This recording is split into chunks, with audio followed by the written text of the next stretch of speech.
राम की वन यात्रा के बाद अयोध्या में मचा हाहाकार। अयोध्या में हाहाकार। सुमंत खाली रथ लेकर अयोध्या पहुंचे।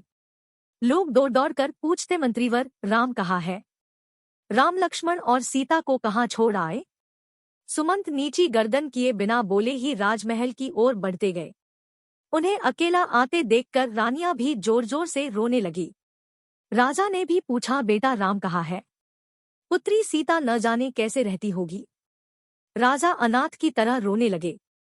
सुमंत ने भी रोते रोते सब हाल कह सुनाया। कौशल्या छाती पीट पीट कर रोने लगी। राजा दशरथ ने अपने अपराध के लिए कौशल्या से क्षमा मांगी। राम को अयोध्या से गए 6 दिन हो गए थे। तब से राजा दशरथ भी यूं ही पड़े थे।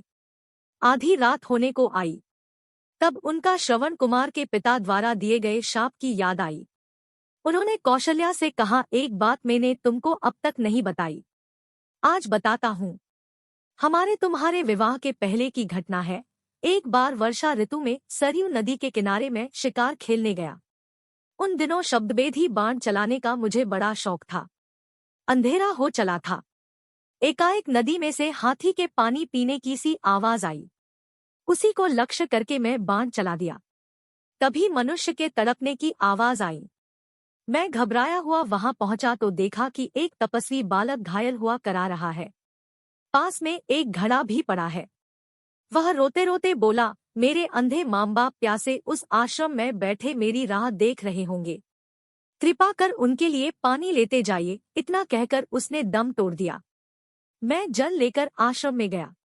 मेरी आहट पाकर उसके बूढ़े बाप बोले, बेटा श्रवण इतनी देर कहाँ लगाई? मेरी जीभ लड़खड़ा रही थी। मैं डरते डरते बोला, मैं श्रवण कुमार नहीं हूँ, अयोध्या का राजा दशरथ हूँ। गलती से मेरा बाण उसे लग गया है और अब वह इस संसार में नहीं है। यह सुनकर वे करुण विलाप करने लगे। मेरे साथ वे नदी के तट तक आए। उन्होंने पुत्र को जलांजलि दी और मुझे शाप दिया, हे राजन, पुत्र के वियोग में जैसे आज हम मर रहे हैं, वैसे ही तड़प तड़प कर तुम भी मरोगे। और उन दोनों ने उसी समय प्राण त्याग दिए। कौशल्या, लगता है उस शाप के सच होने का समय अब आ गया है। मेरे प्राण मानो कोई खींच रहा है। हाय, मैं मरते समय प्यारे पुत्र का मुंह भी न देख सका। मैं बड़ा अभागा हूँ। अपने किए का फल भोग रहा हूँ।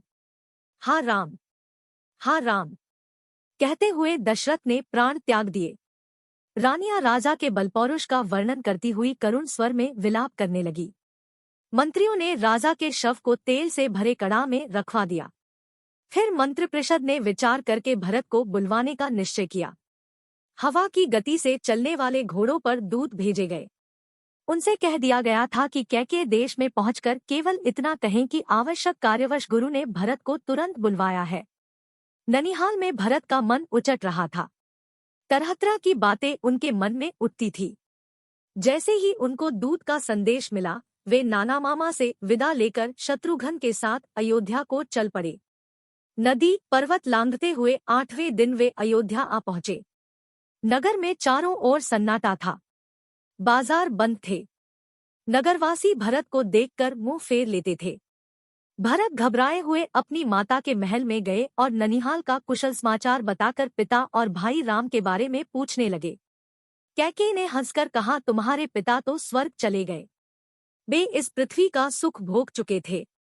उनके बारे में चिंता न करो। भरत फूट फूट कर रोने लगे। फिर उन्होंने पूछा, भाई राम कहाँ है?